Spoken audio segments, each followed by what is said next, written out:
This is your smartphone, and now I'm going to drop the smartphone.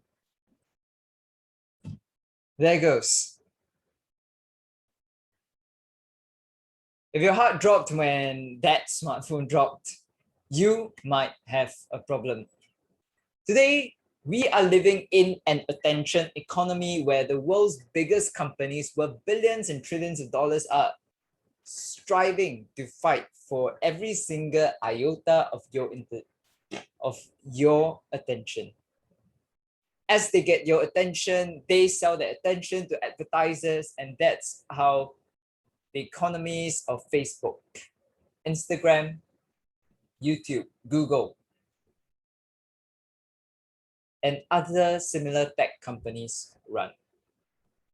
If you thought that all these apps were free, well, it's not free.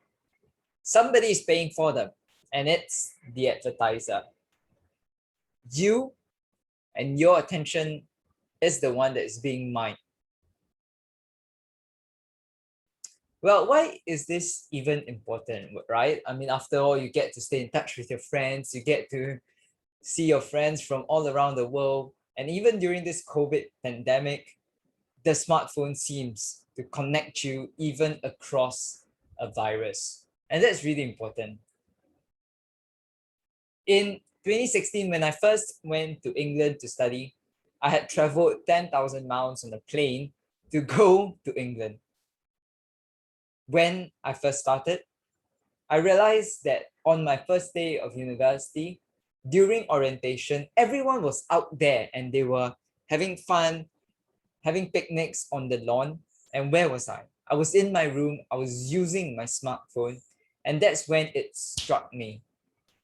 Did I travel 10,000 miles away to spend more time on my smartphone? Well, no. The answer is no. And today, the reason why you might want to reconsider your relationship with the smartphone, it is because your relationship with the smartphone might end up replacing your real life relationships. Relationships over or mediated by the smartphone are never a substitute for the real relationships that you have in life. But some of us think and mistake connection over WhatsApp, over Facebook, over Instagram, giving likes, giving comments as real conversation. But it is only the conversation that will help you to build those relationships that you cherish.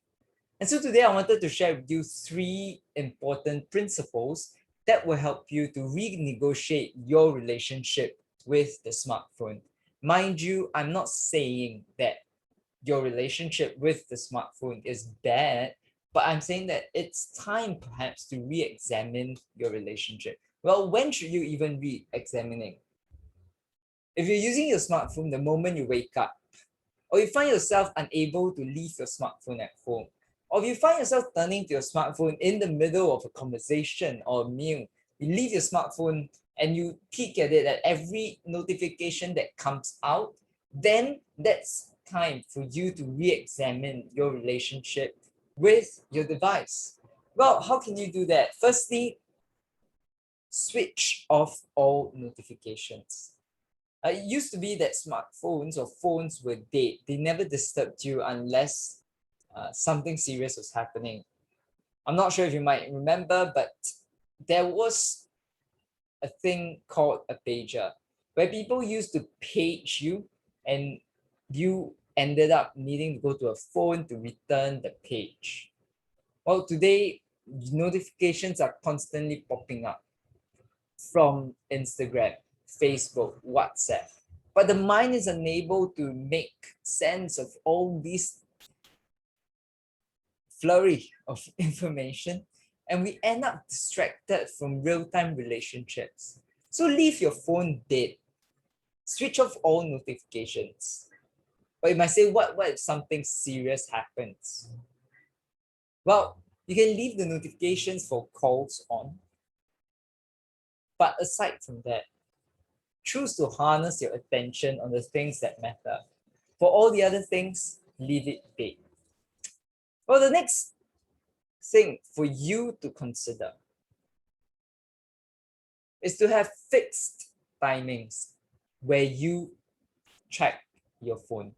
Rather than checking your phone every single minute or second or hour, start with having a scheduled time where you check it. One thing that's worked for me is to check it at lunchtime, dinner time, and towards the end of the day. This helps you to funnel your messages towards the most productive use of your time. You're no longer funneling your attention to address every single message or notification that turns up, but you batch it so that you can clear it. Just as you don't wash your clothes every single day or every single hour, similarly, the concept of batch clearing does help you to schedule your productivity when you clear these messages. Lastly, replace smartphone relationships with something healthier. You know, when you start taking aside all this time away from your smartphone, you start to realize that there's a lot of time. And something healthier can replace it. Use real life relationships. Take the time, go out for a real coffee with someone, go out for an outing, go out and do something with your friend. You'll find those relationships so much more richer compared to the restricted, dead, stoic, sterile relationships that are mediated on smartphone. After all, they're just pixels. They can never beat the real life relationships that you form. In closing, these three principles, switching off your notifications, scheduling time where you check your phone, and replacing smartphone relationships with real life relationships, can help you to negotiate a better relationship with your phone. I want to close with a story.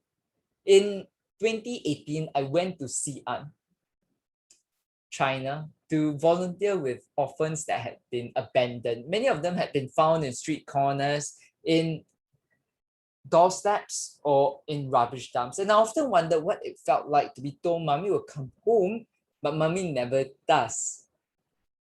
And so one afternoon, as I was walking a 14-year-old boy back to his apartment, I asked, you might call me insensitive, but I was curious. So then I asked him, 你想妈妈吗? Or do you miss mommy? And he said, no, I don't. I thought I heard wrongly, so I asked him again, do you miss mommy? And he said, 不，我这边有家庭和朋友. I have family and friends here. Later, when I went to his room, all he had was a teddy bear on his bed and a suitcase under his bed. In the eyes of the world, he had nothing, but in his eyes, he had everything because he had friends and family.